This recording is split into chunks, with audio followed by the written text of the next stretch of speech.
was going to mention. Reality is what it is regardless of your opinion of it. It doesn't matter what you think, how you think today. Reality is what it is. We found out that this thing doesn't work. Believed it, but reality told us that thing doesn't work.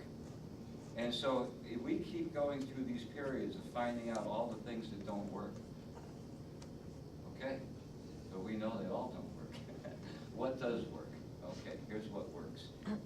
Whether it comes to balance, which I'm going to mention because the lady here asked me to talk about balance.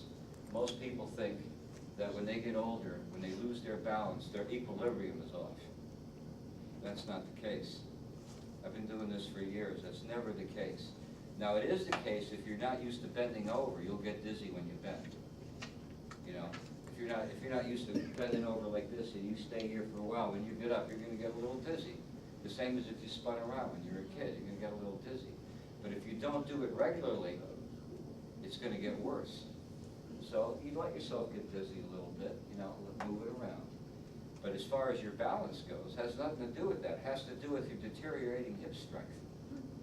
You're sending the message. Think about it. When somebody goes to fall down, do they fall down not knowing they're going to fall? No, right away you can see it in their face. They know something's happening, but they can't get control of it. It's not that they don't know they're off equilibrium. So I found out that when people strengthen their hips, it takes care of the hip replacement thing, it takes care of the arthritic hips, and it takes care of the balance. Because what happens is, the reason why people as they get older, your behind gets flat, when you're younger it's sticking out there like a bubble, is because those are the muscles that hold your hips together. And when those muscles go, your hips have nothing to hold them in place. Nothing. That's all that holds them in place. You know, muscles do more than move joints. They hold your shoulder in the socket. They hold that humerus in the rotator cuff. They hold that femur inside the hip socket. That's what these things do. It's not held in there with bolts. These are cross membranes and tendons and ligaments that hold us together. Once they get weak, then what's holding you up? So when you go to fall, if someone is in a young state and they go to fall, they catch themselves. But when you get to this position, because your hip can't straighten yourself out, you're gone. Okay, that's what happens. Here's another thing that causes a lot of things about, a lot of situations about falling. Being off kilter by not having your equilibrium on track simply because you're not standing straight up. You have to work on not standing straight up. When you come up against a problem, like, well, I can't do this, so let me do something I can do. I'll go in the pool. Well, that's fine. The pool is okay. But if you find you can't do something, what are you waiting for to straighten it out? Why are you just shotgunning your efforts into the wind, hoping that something you do is going to reward you and help you stop losing your balance? You've got to figure out what are the exercises that are going to strengthen my hips to put them in a youthful enough condition to where I'm not going to fall down. When you're standing like this, I always call this the 16-pound bowling ball. As soon as you let that bowling ball slip, you're throwing yourself forward. Your back rounds off, your knees push in, your hips are thrown off kilter, and your neck has got a tremendous strain. You want a good way to get a headache? You got it right here. This is going to do it. See, what happens here now is right along your cervical vertebrae, your neck muscles that hold your head up are being strained while your vertebrae is being separated. So I always tell everybody, and everybody knows in here that knows me, this is the way you straighten that out. Back up to the wall, put your behind against the wall, your shoulders against the wall, and get your head back. This is straight up and down. Okay, now, after a while, you can stay straight up and down without looking like a robot. But the reason why you feel like this at first is because it's been so long since you were straight up. And don't ever think that not being straight up is a problem with getting older. Was sitting straight up a problem of getting older when you were 8 years old and your parents told you to sit up at the table? Sit up. It's a bad habit that starts. If we were in jobs like I was, where I was doing a lot of engineering and blueprint reading, when you're like this all the time, you stay like that. If you're a jeweler and you're doing this all day, you stay like that. And you don't realize you don't get straight up. So the way to really tell is this way. Okay? This way. And that's going to avoid a lot of falls, too.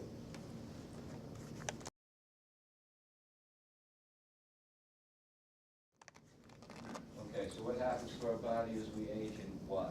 When you can't get up off the chair, why is it? Because your balance isn't good?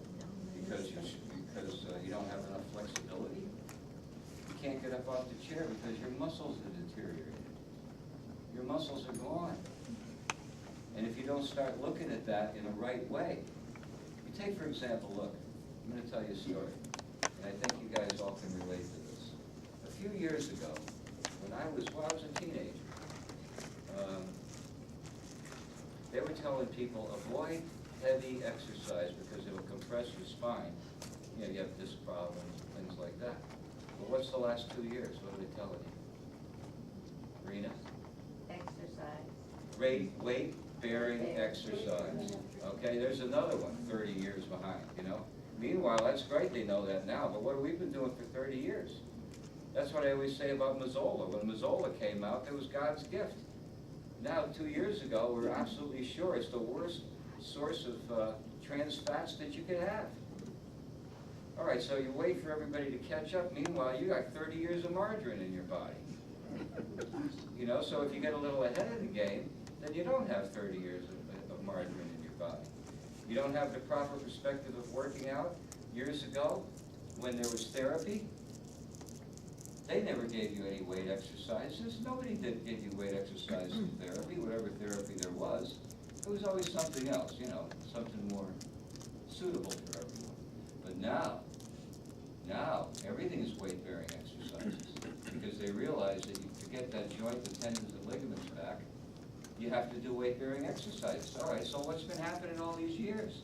Been losing out because the information is too late for us. So the whole idea is we don't want to be late. And don't wait for somebody to tell you an answer to something. You do your own study, and then you find out. So the most appropriate exercise for seniors, weight-bearing exercise. What's the problem with weight-bearing exercise today? What's the big problem? Well, first of all, let me say this. If you look at the smooth movements of ballet or Tai Chi or the martial arts, and it's all smooth. Or if you look at swinging a baseball bat or a golf club or a tennis racket, and then look at exercise with weights. What the heck is this? Where did this come from? Where did this come from? It came from the thought of isolation. How can you make the mind-body connection? How can you make a neuromuscular connection? And then once this happens, brain to muscle to muscle, by moving everything one at a time.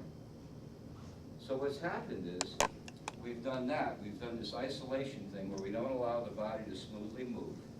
And then normally, when we do a job, we think, okay, I gotta walk over here, grab this bottle of water, and then I'm gonna have a drink.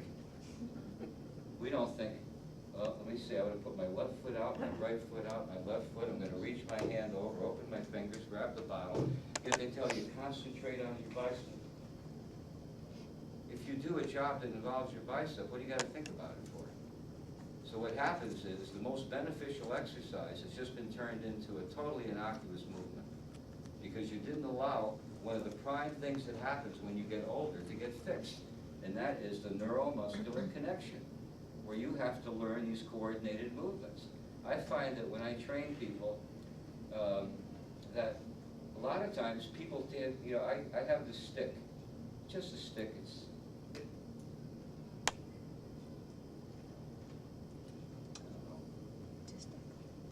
like a broom handle. And I put a rope on it. We have one in the exercise room, and you crank the weight up.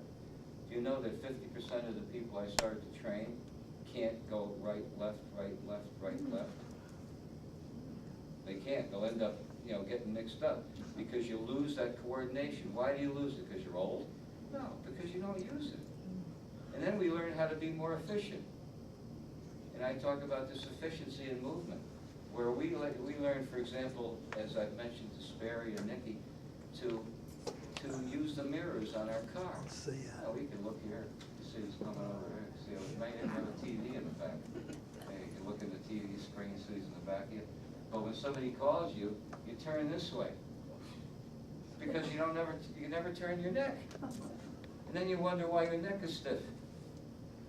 So you should be able to turn your head equal to each shoulder. And if you can't, then you have to do it. Exercise is not so simple. You know, I like to put it, for example would be,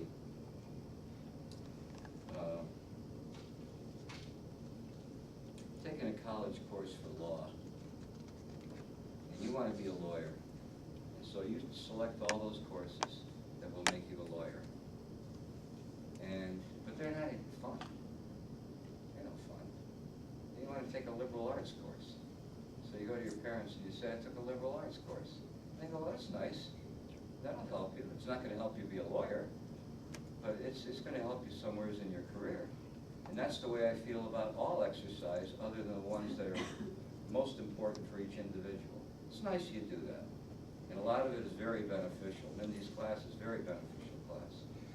But you have to remember, if I have a loss of hip strength, you better focus on how to get that back. And you better pay attention. Just don't write it off and say, well, I'm going to this class, so I'm doing what I can. You better look for improvement. If you don't see improvement, you better gear towards that improvement. The same as you tell your daughter or your son. You have to go by results. If you're getting results, that's fine. But if you're still losing your balance, you have to reorganize your thinking on balancing exercises, things like that. So my word of advice is make sure you're able to pinpoint what you have to do to accomplish your goals. Don't just make it because you're doing something that's popular. You make sure that that thing that's popular is the thing that you need. And if you don't need it, that's fine, and you want to do it, that's good, it's beneficial. All exercises. How do you get started with something like that? Do you just do it in the house, or do you go to a gym, or come to you? Go to Joe. Go see Joe. Well, you know what, the reason why it's hard for me to answer without pointing to myself is because nobody thinks this way. See, this is something new, that's why I'm filming this. Nobody's ever thought of, you see, for example, it doesn't make any difference whether you're a weightlifter, it doesn't make any difference whether you're a ball player or whatever you're doing. Hey, there she is, Isabella. Yeah, Isabella. So it doesn't matter what you do, but you better make sure it's specific to what you